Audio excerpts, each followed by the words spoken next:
Sunsets are proof that endings can be beautiful. Watching the sunset tonight, I found myself lost in thought.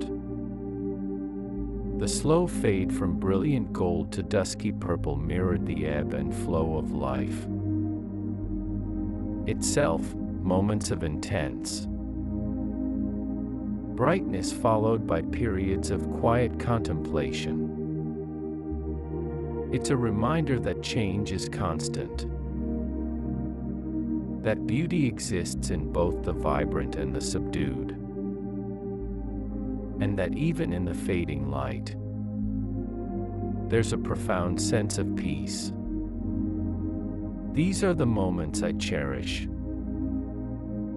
Thank you for watching, and please follow for more.